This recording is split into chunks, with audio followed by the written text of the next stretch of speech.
दिल्ली की योजनाओं के अलावा आम आदमी पार्टी और बीजेपी में नारों की भी जंग चल रही है। रोज नए नए नारे लॉन्च हो रहे हैं। आज पीएम मोदी ने दिल्ली में केजरीवाल की आम आदमी पार्टी को आपदा बता दिया। आम आदमी पार्टी का आप और उसमें दा, आपदा, और ये नारा दिया कि आपदा को नहीं सहेंगे, बदल कर रहेंगे।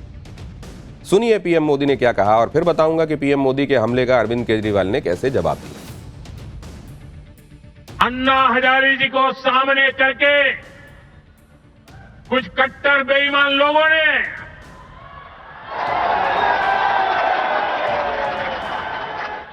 दिल्ली को आपदा में धकेल दिया।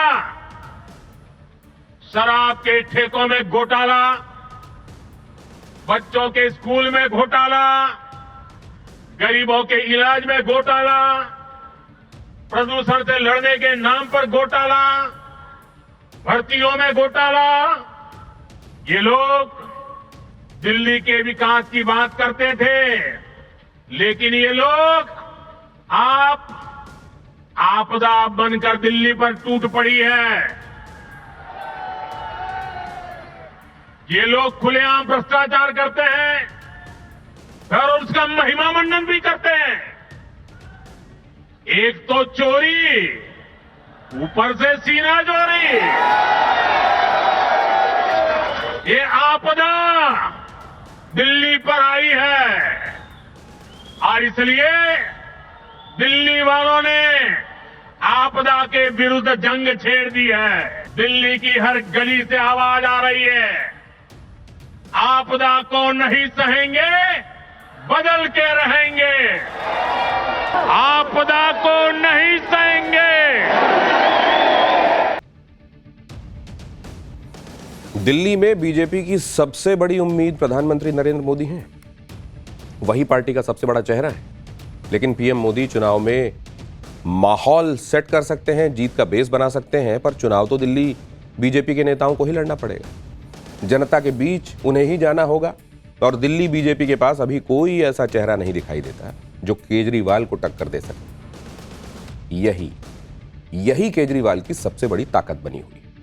इसी बात को केजरीवाल बार बार कहते भी हैं। सुनिए। आज प्रधानमंत्री जी बोले दिल्ली में आपदा आई हुई है। कई बार उन्होंने कहा दिल्ली में आपदा आई हुई है, दिल्ली में आपदा। आपदा दिल्ली में नहीं आई, आपदा भाजपा में आई हुई है। 3 तरह की आपदा भाजपा में आई हुई है।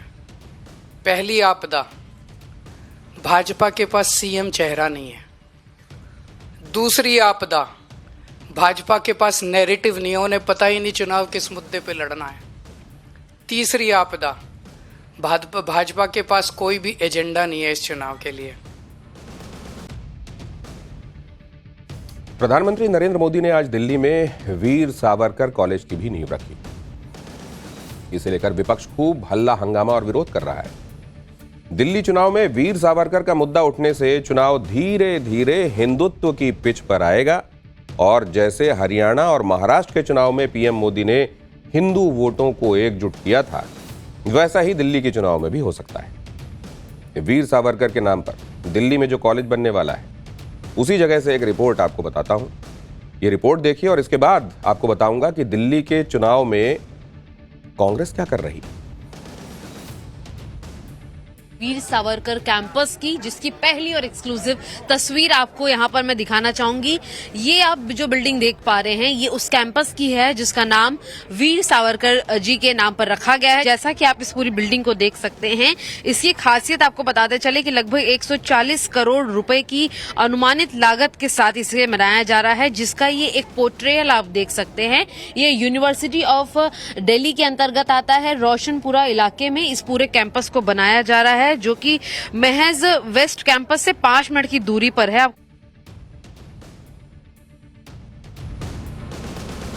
तो एक तरफ दिल्ली चुनाव में आम आदमी पार्टी और बीजेपी के बीच सीधी टक्कर है और कांग्रेस कहीं किसी सीन में नजर नहीं आ रही। आम आदमी पार्टी और बीजेपी के दिग्गज चुनावी मैदान में ताल ठोक रहे हैं और पिछले 2 विधानसभा चुनाव में दिल्ली की एक भी सीट नहीं जीतने वाली कांग्रेस अपनी खोई हुई जमीन को तलाशने के जुगाड़ में है। इसी लड़ाई में कांग्रेस आम आदमी पार्टी के बड़े नेताओं के खिलाफ अपने बिग फेसेस को मैदान में उतार रही है। आज कांग्रेस ने ऐलान किया कि सीएम आतिशी के खिलाफ कालकाजी सीट से कांग्रेस की अलका लांबा चुनाव लड़ेंगी। अलका लांबा कांग्रेस महिला मोर्चा की राष्ट्रीय अध्यक्ष हैं। अलका लांबा 3 चुनाव लड़ चुकी हैं। 2003 में बीजेपी नेता और पूर्व सीएम मदन लाल खुराना से वो हारी थी। 2014 में अलका कांग्रेस छोड़कर आम आदमी पार्टी में शामिल हुई। 2015 के चुनाव में आम आदमी पार्टी की टिकट पर चांदनी चौक सीट से जीती, लेकिन 2019 में आम आदमी पार्टी छोड़कर फिर से कांग्रेस में शामिल हो गई। फिर 2020 में चांदनी चौक से कांग्रेस के टिकट पर लड़ी, जिसमें वो तीसरे नंबर पर आ गई। यानी अलका लांबा को जीत सिर्फ एक बार मिली है, और वो भी तब जब वो आम आदमी पार्टी की टिकट पर चुनाव लड़ी थी। और अब की बार वो आम आदमी पार्टी के खिलाफ चुनाव के मैदान में है, वो भी सीएम आतिशी के खिलाफ। नतीजा क्या रहेगा इसका सबको इंतजार है। वैसे कहा तो यह भी जा रहा है कि कांग्रेस हाईकमान ने तय किया था कि आम आदमी पार्टी को दिल्ली चुनाव में वॉक ओवर नहीं देना है और आम आदमी पार्टी के कद्दावर नेताओं के खिलाफ कांग्रेस के बड़े नाम चुनावी मैदान में उतारने हैं। लेकिन खबर तो यह भी है कि कांग्रेस का कोई भी बड़ा नेता आम आदमी पार्टी के बड़े नामों के खिलाफ चुनाव लड़ना ही नहीं चाह रहा। अलका लांबा के बारे में भी कहा जा रहा है कि वो सीएम आतिशी के खिलाफ चुनाव लड़ने के लिए तैयार थी नहीं, वरना उनके नाम का ऐलान तो कांग्रेस की पहली लिस्ट में ही होने वाला था।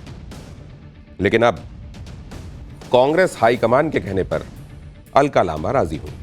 गरीबों को मिलने वाली ये फ्लैट्स कैसे हैं, इस पर दिल्ली के अशोक विहार से हमारे सहयोगी रविकांत की एक रिपोर्ट जरूर देखिए, और फिर आपको बताता हूं कि पीएम मोदी ने गरीबों को मकान देकर कैसे केजरीवाल पर निशाना साध दिया।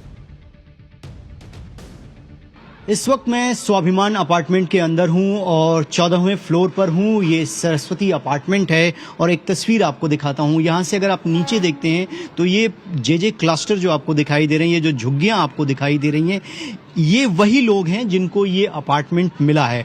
इसकी स्थिति कुछ इस तरीके से थी। अब ये सारे के सारे जो झुग्गियों में रहने वाले लोग हैं वो शिफ्ट हो जाएंगे और ये पूरा का पूरा स्पेस जो है वो खाली होगा। उसके बाद डीडीए जो है कमर्शियल यूज़ के लिए जो भी उनको डीडीए की प्लानिंग होगी उस हिसाब से यहाँ पर काम होगा। तो आप तस्वीरें देखिए, हाई एंगल से टॉप एंगल से तस्वीरें आपको दिखाते हैं। इस तरीके से ये जो झुग्गी है, क्लस्टर है, वो दिखाई देता था और इसी झुग्गी के सामने ये 16 मंजिला और 14 मंजिला इमारत बनकर तैयार हो गई है। और प्रधानमंत्री ने जो लाभार्थी हैं, आर्थिक रूप से जो कमजोर लोग थे, उनको जो फ्लैट्स मिले हैं उनकी चाबी भी हैंड ओवर कर दी है। ड्राइंग रूम है, ड्राइंग रूम है और ये किचन का एरिया भी आपको दिखाता हूँ। अच्छा खासा स्पेस है यहाँ पर। किचन होगा, यहाँ पे वाटर की फैसिलिटी है, पानी आता है, आप तस्वीरों में देख सकते हैं। आप जैसे ही एंटर करेंगे यहाँ पर आपका किचन है। ये ड्राइंग रूम का जो एरिया होता है, आप 2-3 लोग आराम से यहाँ पर बैठ सकते हैं, बातें कर सकते हैं। अब इसके बाद जो है आपको मैं बेडरूम दिखाता हूँ।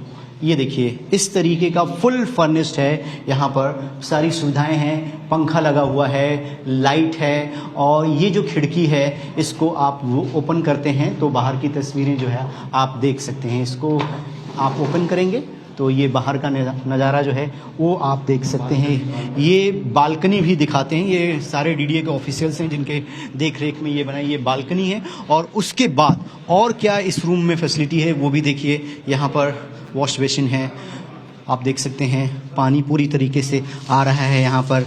और ये वॉशरूम है इसके साथ ही, और यहाँ पर गीज़र भी लगा हुआ है। आप देखिए, यहाँ पर आप दिखाएंगे, कैमरामैन हमारे मोहन जी आपको सारी तस्वीरें दिखा रहे हैं। तो कुल मिलाकर 3-4 परिवार के जो सदस्य हैं वो आसानी से यहाँ पर रह सकते हैं। फुल्ली फर्निश्ड करके ये उन लोगों को दिया गया है जो सपने में ये सोचते थे कि कभी झुग्गी की जगह पे उनका मकान होगा या नहीं। लेकिन उन सारे सपनों को आज साकार करते हुए प्रधानमंत्री ने उन सभी लाभार्थियों से मुलाकात की, उनसे बातचीत की